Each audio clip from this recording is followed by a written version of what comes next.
I know, it's been a minute since I've made a video, and we're going to be talking about a brand new rumor for Cyberpunk. It looks like we could be getting a very big DLC outside of Night City. I'm going to talk about why this actually makes sense given CD Projekt Red's history, but check this out. It says Cyberpunk future DLC could explore the ghost city of Busan. Some discoverable in-game lore may hold hints as to where the future of Cyberpunk's narrative may be going next. Busan, South Korea. And let me tell you what, if this pans out to be true, this city sounds absolutely fascinating.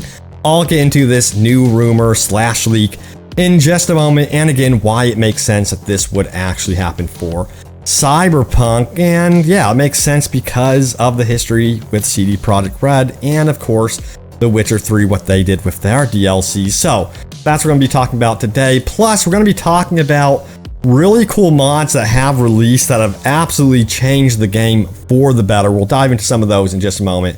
Let's do this right now. Hey everyone, what's happening? Open World Games here. Hope you're doing good, and we're going to dive into everything Cyberpunk right now. First of all, starting with this brand new rumor about this South Korean city. It's very futuristic sounding. Here is what it says. Now, it says a recent leak has stated that the DLC will feature a violent gang war in the province of Pacifica while adding a more customization and quality of life fixes for the game.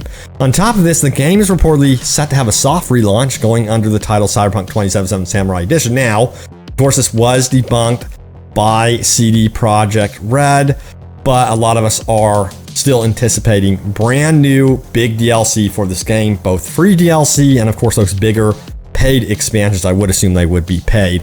But let's get into these expansions. One expansion is supposed to be about Pacifica, and then we have this one right here. It says, according to a shard that can be picked up in-game, the Ghost City of Busan used to be one of the most automated cities in Korea, boasting a whopping population of 4 million people. After an accidental release of a horrific virus by the hands of the mega corporation Militech, Busan was put under quarantine where millions of people were forced to survive within the city walls or perish. All of this occurred during the fourth of a series of worldwide corporate wars that helped shape Night City into the bustling metropolis that it is today. The shard also indicates that satellite imaging found signs of life within the city 50 years later, with the author of the shard stating that it most likely is leftover machinery. So this would be absolutely fascinating, exploring this war-torn, wrecked / abandoned city, which has basically been taken over by, I guess you would say, machines and AI and things like that. And I think getting around this city would have its own unique challenges. That's one thing that I love when open world games have certain resistances that you have to build up to in order to go into other zones. Like if you go into a radiated zone, you have to basically have a suit to go in or build up your resistances. I personally love that sort of mechanic. Let me know if you are the same way, and I'm hoping that's what's going to be happening with this Busan DLC if it pans out to be true. Now, goes on to say this, much like CD Projekt Red's other IP, The Witcher 3 Wild Hunt, Cyberpunk's DLC could feature some brand new locations for players to explore, with Busan being one of them. A massive city with an eerie ghost town feel to it would be an amazing addition to the game and provide a stark comparison to Night City's vivid and bustling streets. Now, I know a lot of you are gonna say, well, hold up now, there's hardly anything bustling about Night City. So maybe, CD Projekt Red would be like, we can't make the city bustling with NPCs, so let's go for the ghost town. Let's give story reasons as to why we can make a ghost town. No, I'm just kidding, but maybe they could do that. Who knows? I do hope, with update 1.5, with the next gen update, we do see the bustling city that we were promised with Night City for Cyberpunk.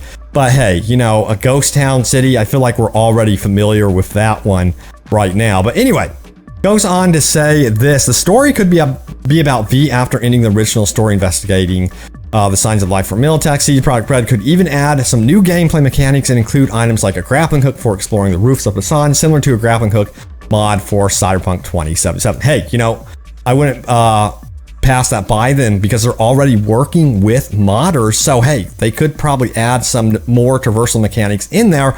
I think it would be really cool to see grappling hooks and then some sort of rope system where you can actually go across building to building. I think that would make sense, especially if you're trying to get around quietly around these machines that have taken over the city, and it's kind of like a ghost town, and there's areas that aren't supposed to get into. So maybe like the humans have made, certain traversal mechanics so they can get through really, really questionable areas. Now, I do think again that we could be seeing this because of The Witcher 3 and what we saw with Blood and Wine. These were absolutely massive expansions for The Witcher, and they were really good with the price point on this. I really hope they repeat this with Cyberpunk 2077, not overdo it with the price, because that would really be a bummer, of course, if their price point wasn't matching what they did with Blood and Wine. But yeah, let's get into some of the comments here. I wanted to showcase some of them on the actual Blood and Wine trailer. Go back in time to May 24th, 2016 when this released, and we have Siemens 2022 who says this: well, this DLC won RPG Game of the Year, shows you how much everyone respects and loves this game, and thank you CD Projekt Red for this work of art. So in my opinion, if they really nail the DLC for Cyberpunk in a very big way, it would definitely put the game back on the map. They did it with The Witcher, even when it came out against stiff competition, even with the DLC, people were playing the heck out of it. And to this day, people are playing Witcher big time. Then we have this: Activision EA would sell this as a separate game and call it Witcher for 10 out of 10. Yes, I really want to see CD Projekt Red keep doing what they're doing. They've been so fixated on other things, in my opinion. Go back to what you're doing. Be the company that people absolutely love and adore. That's how you keep your reputation when all these other companies are essentially destroying their own reputations. Now, let's talk about this one right here. This comes from Forbes. It says, it's time for a 4th Cyberpunk roadmap. I 100% agree. We need to know officially what the hell is going on. This is what the article says. It says, but at this point, CD Projekt Red's lack of communication is once again getting ridiculous. The only thing we've heard from other than this delay is the denial of supposedly leaked information about patch 1.5 and the upcoming first DLC for Cyberpunk, supposed to be out this year. They said it didn't add up and that some of it was made up, though the leak contained many items that have literally been data mined and others that are hugely popular fan requests that players sure hope will be added to the game. And how they denied the leak was kind of worrisome in my opinion. Like, I want to hear confirmation that, hey, at least some of the stuff we've been asking for and requesting that was supposed to be originally in the game makes it into patch 1.5, or at least tell us, hey, the plan of sprinkling content throughout 2022 up until the expansion, is that in the plan? I think it's time for CD Projekt Red to open up, and honestly, I think by February they will have to start opening up, of course, because perhaps they're going to have to talk to investors. That's the one reason companies open up and start talking, because they have to say something to investors, and it's becoming ridiculous that they aren't communicating with anyone. So I think that's going to have to happen. Now, check this out. We talked about modders helping out with this game. We don't know at what capacity, but we do know officially modders are working with CD Projekt Red. But this would be really cool to see in update 1.5, or at least some period during 2022 as some sort of option.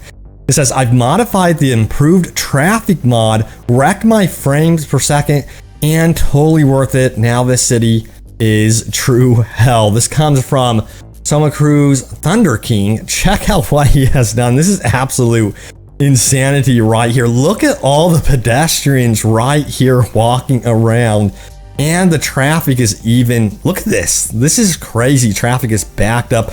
Of course, I think if CD Projekt Red did something like this, they would do it in areas that make sense in the game world itself, where, you would have really congested areas, and then areas that aren't so congested. Of course, that makes sense to me. But I would love to see this as an option. Perhaps they would have like a 60 frames per second performance mode with less NPCs. But for those of us that want fidelity, drop it to 30 frames per second, give us more NPCs, more life in the city. Yeah, have those type of options. Now, this is interesting as well, because it looks like there's a mod here that turns it into a survival game. and it's called Live in Night City. Finally gives all the food and drink a purpose. So yeah, you know, it would be neat to see an official type addition to the game where you can toggle on off a survival type mode for Cyberpunk 2077, especially of those that want to combine that with, you know, other things, other type of mods and stuff. That would be really, really cool to see. But honestly, we need to see more of these mods officially coming to Cyberpunk because a lot of the console players are just being left out. That is just the facts. I'm curious to see what Cyberpunk will do, or CD Projekt Red, I mean, will do to alleviate this situation with that. Because a lot of the updates, a lot of the life for Cyberpunk is through the modding community, and that's on PC. That's just the facts. All right, so let's talk about this one right here.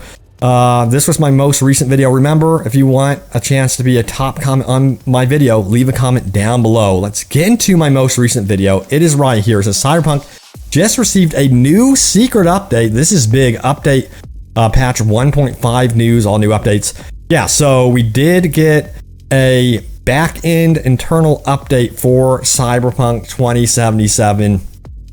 And we don't know the exact significance of this, but it is an indication that they are currently working on patch 1.5. And when they start doing updates like this, it tells me that they are a month or two out from releasing the next big patch. At least that's the history of what happens with Cyberpunk. Let's see what you guys had to say about this one. We have Joey who says this: I don't think it's fair to say that it would be a bad thing if CD Projekt Red were to add vehicle customization, regardless if modders have added it. The console players can't take advantage of that. If CD Projekt Red officially did, then it would be great, excuse me, because everyone would be able to enjoy it, not just PC edit. This is coming from PC Player. I love this. 100% agree with you, Joey. They need to start focusing on everyone. And I feel like PC gamers with Cyberpunk, I guess you can say, are taken care of by the modding community, although we want to be taken care of officially by CD Projekt Red. But yeah, a lot of neglect on the side of console type stuff. Then we have Flameville who says this: these modders are absolutely insane. And yes, that's what I'm expecting. They will introduce cut content as free DLC. 100% agree. But I think that's what they're going to do. I just hope they're careful on how they, I guess you would say, market this, because it can backfire on them. That's my thing. Like, be open and honest. Don't say that, hey, we've been working on new car skins, or here you go. Make sure you say, hey, this was in the game already, but now it's unlocked. Like, at least be honest. That's what I'm saying. That's what I meant in my previous video. Then we have this one.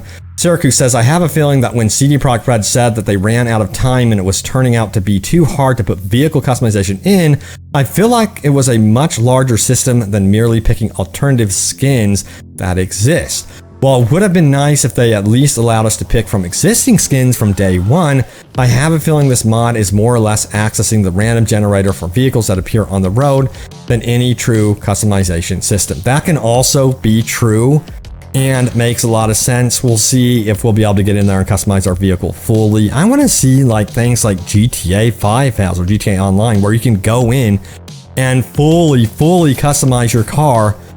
I was hoping that was in the game. I remember way back when, you know, before this game came out, making videos about, oh yeah, it seemed like there was going to be car customization, and then I quickly found out, no, there wasn't going to be, and I was just shocked. I guess maybe that should have been the first indication that the game was going to be missing a bunch of features that are pretty much standard in open world games. But anyway, there it is, everyone. Thank you all so much for the comments, for smacking that like button, for showing support on my videos. It's been a while since I uploaded a video, been a little bit under the weather, but getting back into the flow of things. And also, I just want to quickly mention that big acquisition from Microsoft. My God, I haven't even had a chance to comment on that because I've been under the weather again, but I hope to do some videos about it in the future. But yeah, that was absolutely huge. The big question is, would Microsoft be willing to buy CD Projekt Red? But anyway, there it is. Thank you all so much for watching. Stay tuned for more Cyberpunk 2077 and open world gaming goodness, and I will see you all next time. Take care.